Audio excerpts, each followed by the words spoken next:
Assalamu alaikum everyone, it's your Mahi and welcome to my YouTube channel.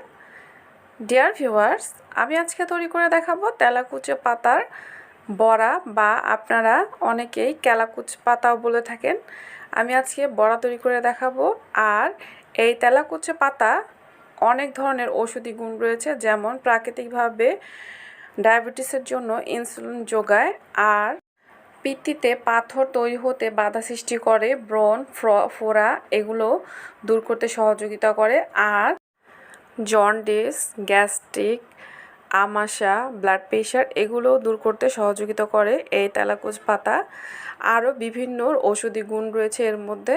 চলুন তাহলে আর দেরি না করে ঝটপট মূল পর্বে চলে যাই। ভিউয়ার্স, আমার বাসার ছাদে অনেক ধরনের গাছের সাথে তেলাকুচ পাতা দিয়ে ভরে গেছে।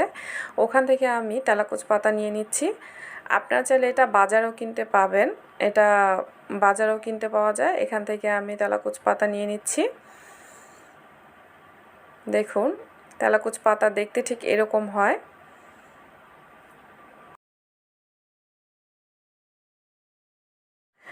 পাতাগুলো নেওয়া হয়ে গেছে। এখন আমি নিয়ে নেব, এর মধ্যে দেব পুদিনা পাতা। এর মধ্যে অনেক ধরনের ওষুধ গুণ রয়েছে। এখান থেকে আমি পাতা নিয়ে নিয়েছি। এখন সব কিছু খুব ভালোভাবে ধুয়ে পরিষ্কার করে আমি কুচি করে কেটে নিয়েছি তেলাকুচ পাতা। এখন দিয়ে দিচ্ছি স্বাদ মতো লবণ, আর দিয়ে দিচ্ছি হাফ চামচের মতো লাল মরিচের গুঁড়া, আর দিয়ে দিচ্ছি হাফ কাপের মতো পেঁয়াজ কুচি, দিয়ে দিচ্ছি কিছু কাঁচামরিচ কুচি, আপনাদের স্বাদ অনুযায়ী আপনারা ব্যবহার করবেন, আর দিয়ে দিচ্ছি আমি পুদিনা পাতা। অবশ্যই আপনারা পুদিনা পাতাটা ব্যবহার করতে চেষ্টা করবেন, এতে ফ্লেভার খুব ভালো হয় আর খেতেও টেস্ট হয়। এখন দিয়ে দিচ্ছি আদা রসুন কুচি করে, আপনারা চাইলে বাটাটাও ব্যবহার করতে পারেন। আমি এখানে 1 চামচের মতো আদা আর 1 চামচের মতো রসুন কুচি ব্যবহার করেছি।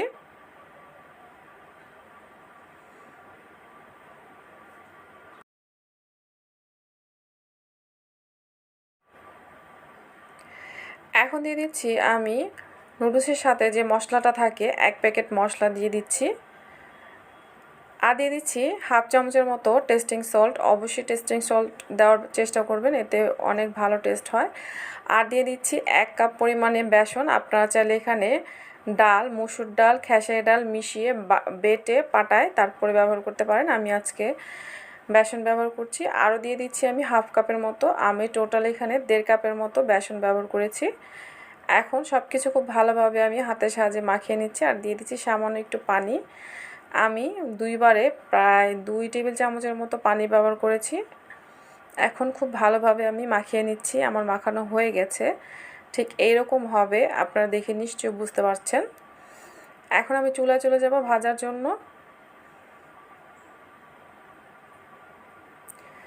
একটি পাত্রে আমি পর্যাপ্ত পরিমাণে তেল গরম করে নিয়েছি। এখন আস্তে আস্তে একটু একটু করে আমি তেলের মধ্যে পাকোড়াগুলো ছেড়ে দিচ্ছি। আপনারা চাইলে এই তেলাকুচ পাতা দিয়ে শাকও রান্না করে খেতে পারেন, যে যেভাবে খেতে পছন্দ করেন সেভাবে তৈরি করে খাবেন। বড়া তৈরি করে খেলেও খুব ভালো লাগে। এখন আমি উল্টে পাল্টে গোল্ডেন ব্রাউন করে খুব ভালোভাবে ভেজে নিচ্ছি।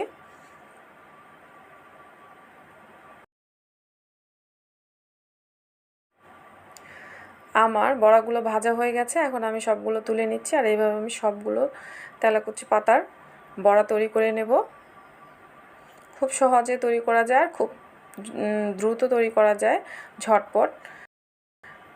ডিয়ার ভিউয়ার্স, তৈরি হয়ে গেছে মজাদার তেলাকুচ পাতার বড়া, আর এটা খেতে ভীষণ মজার হয়ে থাকে। আপনারা অবশ্যই বাসায় ট্রাই করবেন। এটা অন্যান্য বড়া থেকে অনেকটাই টেস্টি হয়ে থাকে। অবশ্যই আপনারা বাসায় ট্রাই করবেন, আর আমাকে কমেন্ট করে জানাবেন আমার আজকের রেসিপি আপনাদের কাছে কেমন লেগেছে। আপনাদের কাছে যদি আমার আজকের রেসিপি ভালো লেগে থাকে তাহলে অবশ্যই ফ্রেন্ড ফ্যামিলি সবার সাথে শেয়ার করবেন, আর আমার চ্যানেলটিকে সাবস্ক্রাইব করে আমার পাশে থাকবেন। এই তেলাকুচ পাতার বড়া বাইরে থেকে দেখতে যতটা সুন্দর হয়েছে, ভেতরটাও অনেক বেশি সুন্দর হয়েছে। আপনারা দেখে নিশ্চয়ই বুঝতে পারছেন। আমি আপনাদেরকে দেখাচ্ছি ভেতরটা কেমন হয়েছে। এটা দেখতে যেমন, খেতেও মাশাআল্লাহ। যারা আমার ভিডিওটি সম্পূর্ণ দেখেছেন তাদের সবাইকে ধন্যবাদ। আল্লাহ আপনাদের সবাইকে ভালো রাখুক, সুস্থ রাখুক, নিরাপদে রাখুক, এই কামনা করে আজকের মতো বিদায় নিচ্ছি। আসসালামু আলাইকুম।